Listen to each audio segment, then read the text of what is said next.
27 minutos pasaron de las 8 de la mañana, lo comentábamos el otro día, estaba por salir una encuesta muy extensa, muy seria, muy medular de la consultora Subán Córdoba, y en relación a los niveles, si se quiere, de acuerdo o desacuerdo que tiene la sociedad argentina con las cosas que están pasando en la gestión o en la era Milei. Está en línea Gustavo Córdoba, él es consultor y analista político, obviamente uno de los titulares de la consultora, para charlar sobre esta encuesta en particular, que tiene algunos números que, al menos me permito decir, con los que se permite identificar, quiero decir, algo que está pasando, y es que hay gente que quizá antes estaba más tomada por la esperanza y quizá ahora no es tanta. Esto es lo primero, así, muy por la superficie de lo que quería decir. Pero mejor que lo diga Gustavo Córdoba. Gustavo, buen día. Roberto Caballero saluda aquí desde la M530. Gracias por atendernos en este lunes tan frío. Buen día, Roberto, buen día, equipo, ¿cómo les va? Un placer para mí.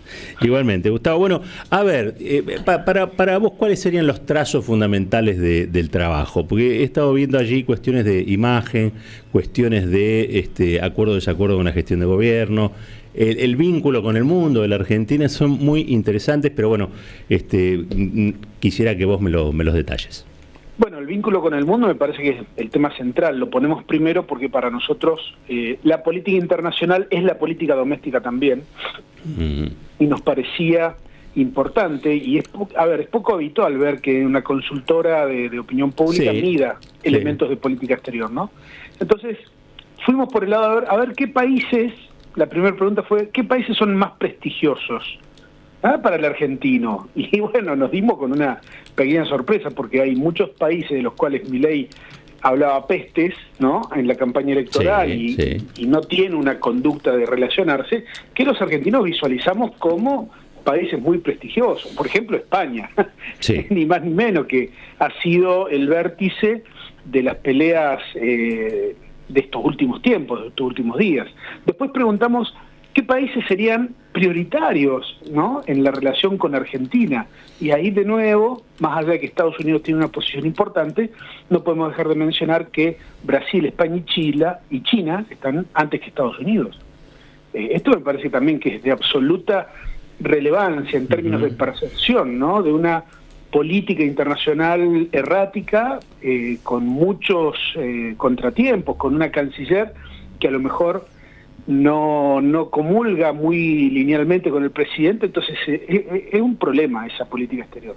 Después seguimos con el tema de la relación de Milei con Estados Unidos e Israel, y preguntamos después por separado la conveniencia o no de esta relación de Milei con Israel. Y nos damos cuenta que ahí hay un punto, cuando preguntamos Estados Unidos e Israel juntos, el nivel de conveniencia es de alrededor del 44%, mientras que cuando lo dejamos solo a Israel, el grado de conveniencia desciende a los 35, 36 puntos, ¿no? Esto es un dato muy significativo, porque a nuestro criterio, digamos, todos los movimientos que hizo el gobierno, inconsultos, porque no hay un clamor de la sociedad argentina para que nuestra política exterior haya abandonado los caminos que habitualmente toma, ¿no?, nuestra tradición, digamos, diplomática y nuestra posición a nivel mundial neutral, ¿no? Creo que este gobierno ha tomado decisiones de política exterior que, bueno, lo estamos viendo reflejado en estos números, no los comparte una mayoría. Otra cosa es Malvinas, que aparece allí una gran mayoría, más del 90%, casi el 91%, que se manifiesta de acuerdo en que hay que seguir reclamando por la soberanía de las islas. Y ahí también aparece una diferencia clara, ¿no?, con lo que plantea el gobierno, quiero decir, o con el nivel de defensa que hace de la causa, o con la poca defensa que hace de la causa por la soberanía de Malvinas. Mirá, nobleza obliga. He visto trabajos de otros colegas a lo largo del tiempo, otras casas encuestadoras de la Argentina, y siempre esa pregunta de si hay que mantener o no el reclamo es del 90%. ¿no? La afirmación, las Malvinas son y serán argentinas, también siempre tiene una aprobación del 90%. Eso lo digo como una especie de dato ya estructural, ¿no? Es como una cultura ya para los argentinos sostener esto. Ahora, cuando preguntamos, y este es el dato que a mí me hizo más ruido, ¿cuál es el nivel de prioridad que tiene en el gobierno de Milei el tema Malvinas. Alta prioridad, 44%, baja prioridad, 55%. Acá estamos viendo por primera vez una defensa, digamos, de la postura de Milei en el tema Malvinas basada únicamente en haberlo votado en segunda vuelta. Claro. Gustavo, ¿qué tal? Marcos Cittadini te saluda, ¿cómo estás? Hola Marcos, ¿cómo va? Bien, muy bien. Hay dos datos de la encuesta que te quería preguntar, digo, ¿cómo te parece que se relacionan? Uno, obviamente, o en realidad, ¿cómo influyen uno en otro? Uno, obviamente, que indica que el 69% no concuerda con que el ajuste lo esté pagando la casta, la política, o como se defina. Y por otro lado, la propia imagen de Javier Milei, porque hay muchos que dicen, bueno, pero mirá, aún con todo lo que ha sucedido, mantiene una imagen positiva alta. Otros te dicen, bueno, es una cuestión de tiempo, pero un dato relacionado con el otro, o una opinión relacionada con el otro, por allí nos lleva a otra conclusión, ¿no? O a un sendero, qué sé yo. Mirá, si yo fuese ecuatoriano y me dan los números de las encuestas de la Argentina para analizar o evaluarlo, si fuera extranjero, te diría que lo de Milei no es un fenómeno extraordinario, simplemente un fenómeno ruidoso, llamativo, ¿no? Como que ha roto una normalidad en la visión de lo que es un presidente argentino. Entonces, desde esa posición te diría, no dejamos de asombrarnos las repercusiones que tiene. Tiene muchos elementos. El otro día lo escuchaba a Leandro Santoro y decía una frase muy cierta. El Joker, la película, el Joker es como una especie de rey de los rotos, de los desamparados, de los que están fuera de sistema, y festejan la caída de todo el mundo a su misma situación.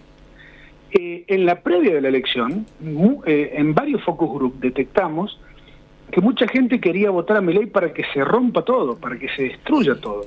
Creo que ahí hay un componente donde Milei está ejecutando ese plan para un tercio, ¿no?, de la población argentina, que ese tercio fue el que nos respondió que está de acuerdo con que el Estado deba ser desguazado y no gestionado, lo cual es toda una red. Esa frase es del ideólogo Santiago Caputo, la dijo en internet, en su cuenta paralela de Twitter, la quisimos testear para evaluar justamente ese punto. Creo que en el fondo lo que está pasando con Milei es que él ha transformado un clima de época, y en esto, si me dan un minuto, Néstor Kirchner, una de las originalidades que tuvo cuando arrancó su presidencia fue que transformó un clima de época en acción política. ¿Qué clima de época? Había un sentimiento, cuando a él le tocó arrancar, antimercado, anti-privatizaciones, anti-indulto, ¿no? Había un combo ahí muy politizada la sociedad argentina en ese momento. El quiebre en 2001 fue atroz, fue dramático, en todo sentido, institucional, político, etcétera, y lo transformó en acción de gobierno. Bueno, Milei, salvando las distancias, ¿no?, que las tiene, claro. Y muchas, ha tomado también un clima de época antiestatal, anti lo público. A ver, hubo dos gobiernos que, más allá de que han hecho cosas buenas o no tanto, no estuvieron a la altura de la expectativa económica de la sociedad argentina.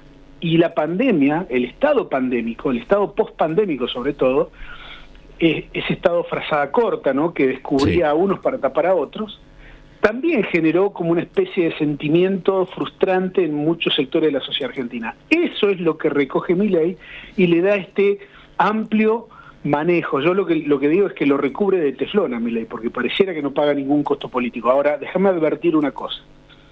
Hay una estabilidad en la valoración de la imagen personal de Milei, hay una estabilidad en la valoración de la gestión de gobierno de Milei. El resto de los indicadores están en rojo furioso, lo cual me lleva a mí a decir esto. Es generalmente usual que los gobiernos en la Argentina equivoquen la lectura de la agenda de la realidad. Por lo general pretenden de que el voto que los ungió y los llevó al poder dure los 4 años del mandato. Eso ya no sucede, eso ya no ocurre. Le pasó a Cristina, le pasó a Mauricio Macri, le pasó a Alberto Fernández y le está pasando ahora a Javier Milei. ¿Por qué? Porque los consensos hay que construirlos a diario. ¿Con quiénes? Con los que no piensan como vos. Mirá qué simple que es la lógica. Si vos te pones de acuerdo solamente con los que piensan como vos, y ni tanto, porque viste que este es un gobierno raro, porque como no dialoga con nadie, eyectan figuras, ministros, figuras de primera, segunda, tercera línea, porque por ahí disienten en una coma, como le pasó a Píparo en la ley de bases, ¿no? En la ley ómnibus. Sí, entonces, hay motivos para pensar que este es un gobierno que cree que tiene una misión, que no necesita dialogar con nadie, que no necesita hablar con nadie, que no necesita consensuar ni revisar su plan, sino meterle rápido, claro. Ir para adelante.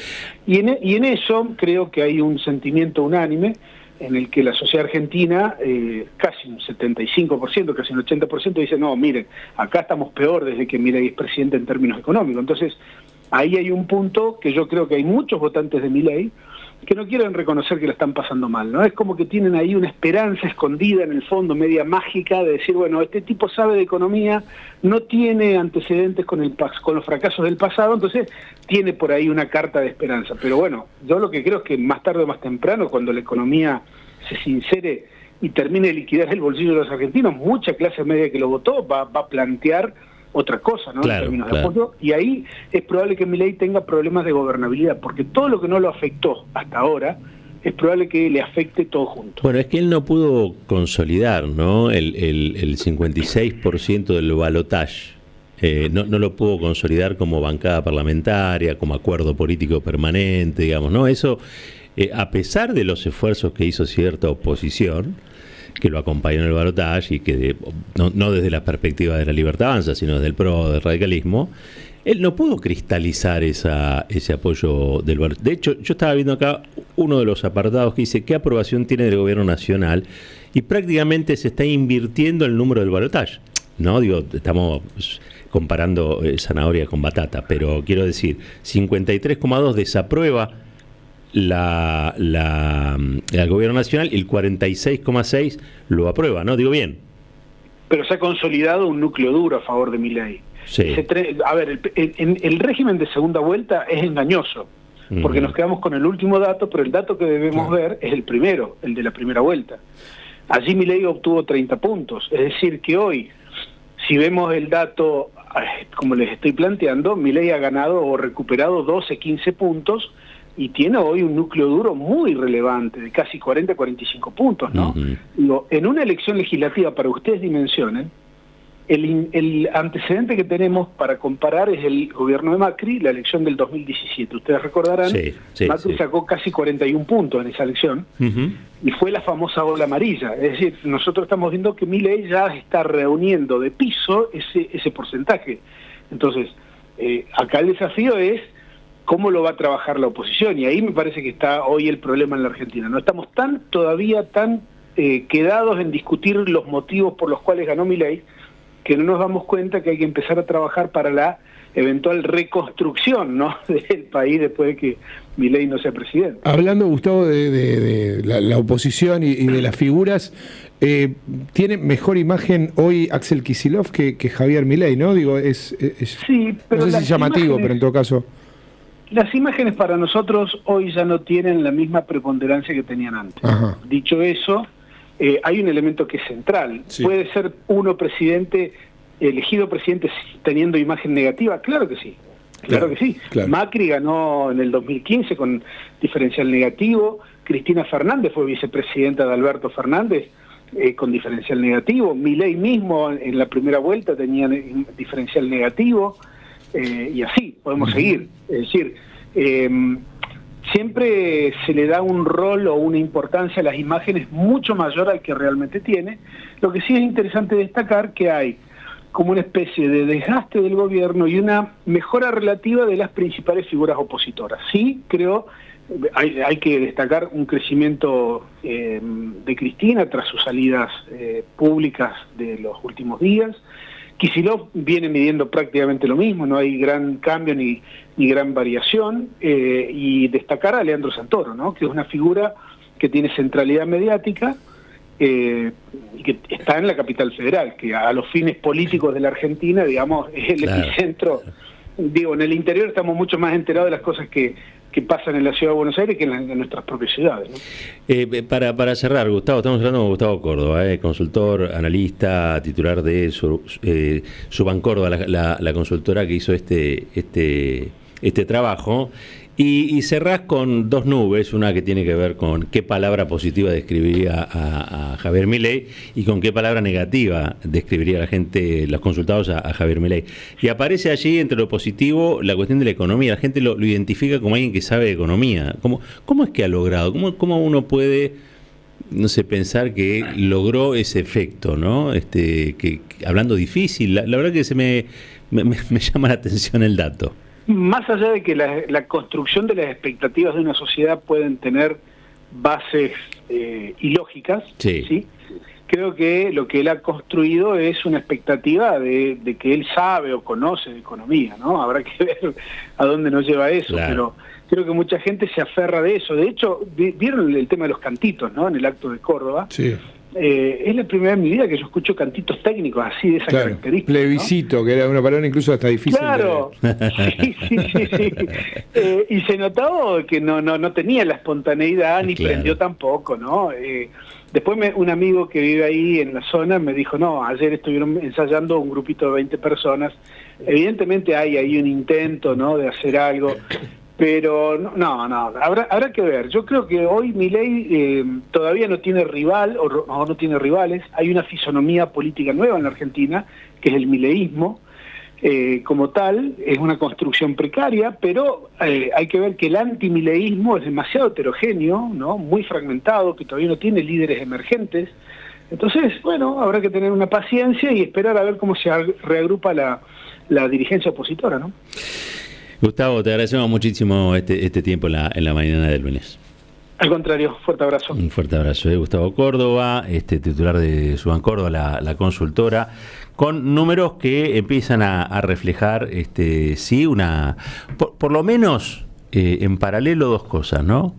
Milei se queda con los votantes de Milei, quizá un poquito más, que es lo más fuerte, digo, para ser en términos de núcleo duro, ¿no?